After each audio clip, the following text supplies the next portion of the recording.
Alright, we are looking at square roots in the Pythagorean theorem in our Google Classroom. I have posted this for supplemental instruction. There's a whole video on the Pythagorean theorem. This is the Pythagorean theorem. A to the power of 2, or a squared, plus b to the power of 2, or b squared, equals c to the power of 2, or c squared. A squared plus b squared equals c squared. Okay. And then I've also attached a video on exponents and square roots and some notes, and I'll work on adding some more notes. So let's take a look at our first problem. So it says find the length of C using Pythagorean theorem. We know side length A and we know side length B. Okay, so let's write down our formula. We've got A squared plus B squared equals C squared.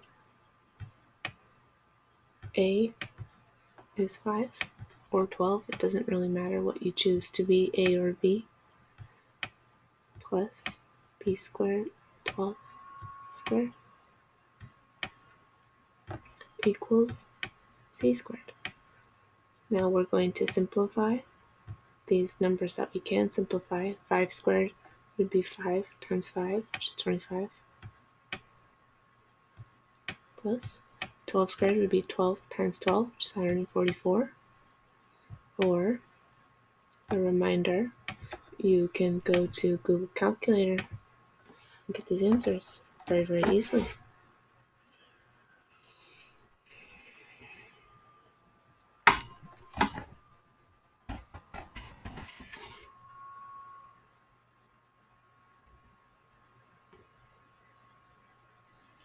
So if I wanted to do 5 squared, I'd go 5 to the power of 2. And it would load someday. Oops, not 15. 5 to the power of 2 equals 25. It would be the same for 12 squared. Okay. Now we know we've got some numbers, some simple numbers to work with. We're going to add them together. 25 plus 144 is 169. 169 equals C squared. But I don't want C squared. I want C. So the opposite of squaring something is square root. This is what that looks like. This little thing like that looks like that, that's the square root. So I'm going to square root the C squared to get rid of T squared. Now I'm left with C. And I have to remember what I do to one side, I do to the other. So I'm going to square root this side as well. So I'm going to find the square root of 169. And you will see on your calculator you have the square root function. So square root of 169 equals 13. So C equals 13. And that makes sense because this side length is a little bit longer than the other two side lengths. If you ever get the hypotenuse as shorter, you did something wrong. The hypotenuse is the longest, this long side, and it's the slanted side. Find the length of C to the nearest tenth. Okay, so again, we're going to plug it in. A squared plus B squared equals C squared.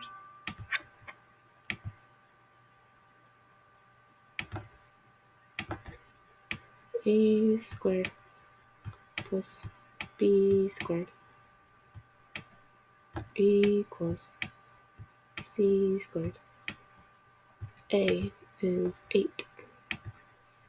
8 squared plus, what is B? B is 7.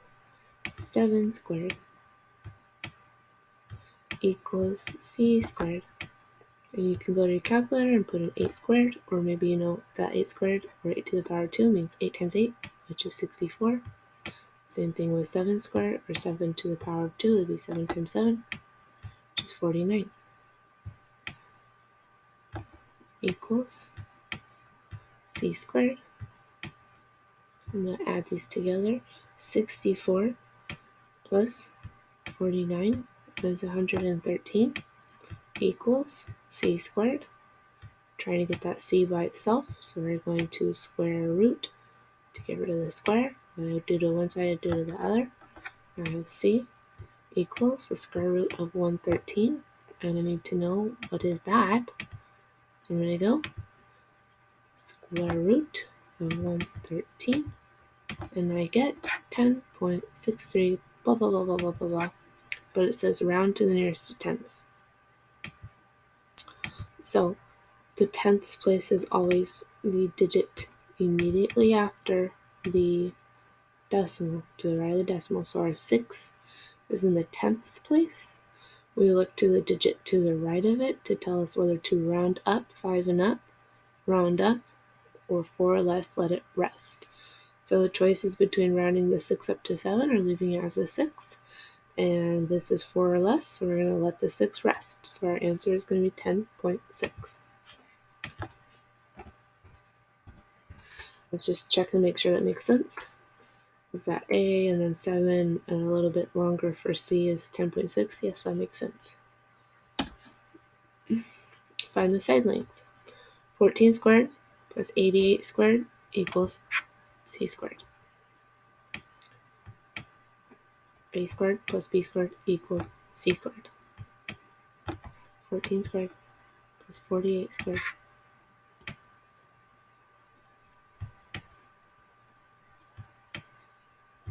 equals C squared. 14 squared, I don't know, 14 times 14. 14 to the power of 2. I get 196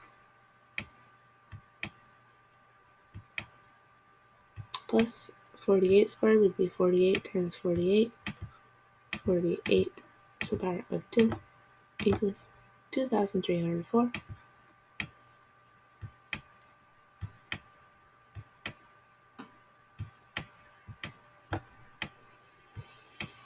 Hmm. 196 plus 2,304 is 2,500 or 2,500.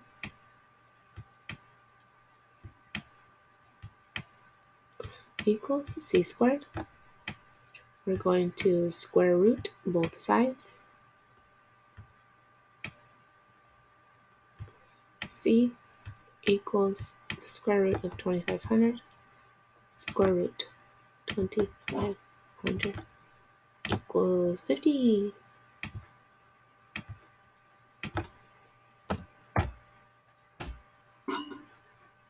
Okay, this time we know A and we know C. So, same thing. We're just going to plug it in where it goes into the formula. We have A squared plus B squared equals C squared. A is 24, so I'll have 24 squared. We don't know B, so we leave it alone. B squared equals, we know C. C is 40. 40 squared. Let's simplify our squares. 24 squared is 576.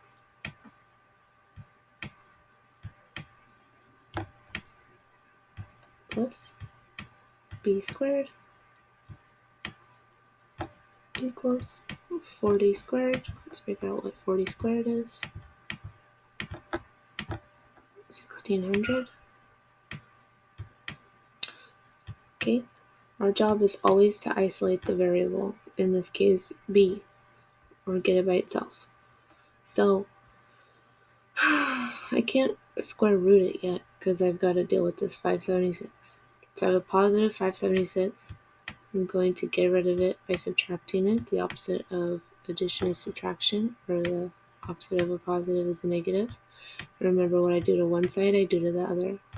So when I've gotten rid of this, I'm left with b squared, yay, equals 1600 minus 576. You get 1024.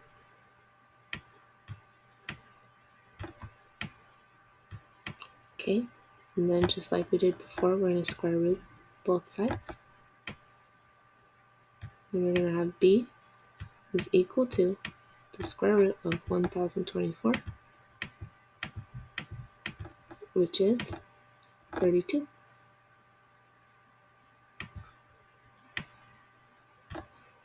Let's see if that makes sense. B would be 32. Oops. Yeah, this side's a little shorter, that's 24. This side's a little longer, that's 32. And this side's the longest, and that's 40. So that makes sense. Okay, again, we don't have A, but we have B and C. So we're going to set up our Pythagorean theorem. A squared plus B squared equals C squared.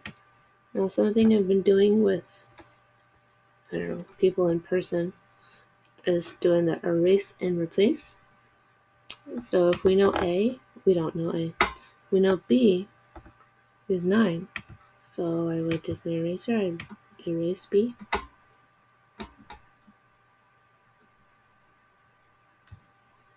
And replace it with 9. I know C. I'm going to erase C, the variable, or the letter, and replace it with the value that it's given, 15. Okay, now I need to square these numbers, simplify things a little bit. My a squared, I don't know what a squared is. A isn't a number. But I can do 9 squared. 9 times 9 is 81. 15 squared. I'm going to go to my calculator. 15 to the power of 2 equals 225. Okay, simplify this a little. So we've got the a by itself. We want to get the a squared by itself. We have a positive 81. So we're going to subtract 81 to get rid of it. 81 minus 81 would be 0. So then I'm left with my a squared. Okay, cool. Getting closer to getting that variable by itself. I'm going to go 225. 225 minus 81.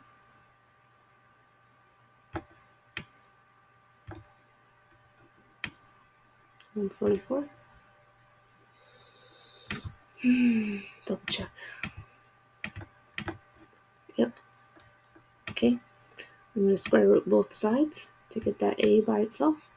So I know what it is. A equals the square root of 144. So you could do some square roots in your head.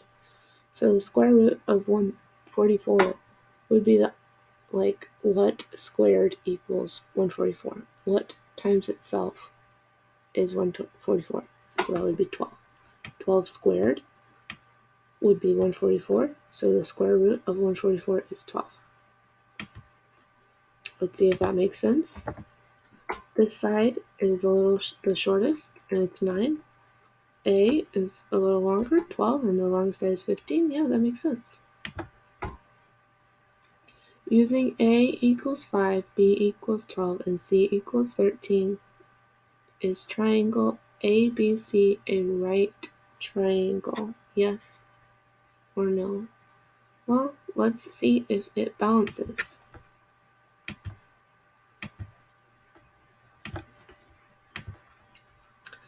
A squared, 5 squared,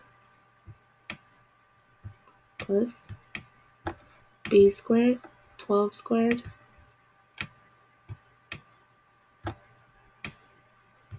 equals C squared. Let's see, 13 squared. Okay, 5 squared is 25. 5 times 5 is 25. 12 squared, 12 times 12 is 144. 13 squared, 13 times 13 is 169.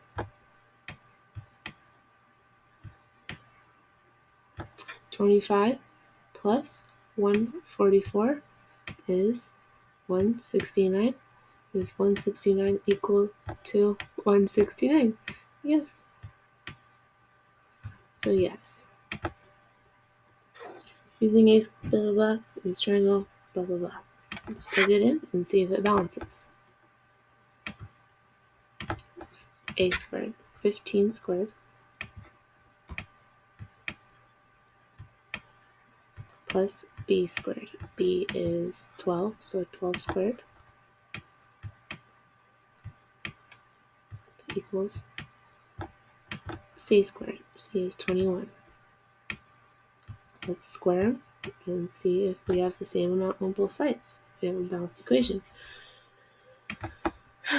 15 squared is 225. 12 squared. 12 times 12 is 144. 21 squared is 441. Whoa.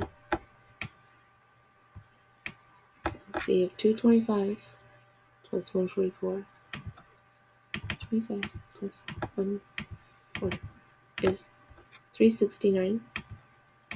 So we got 369 equals 441. And that's not true. Those are not equivalent amounts. So I strike through and it's a no. And we're on two circles.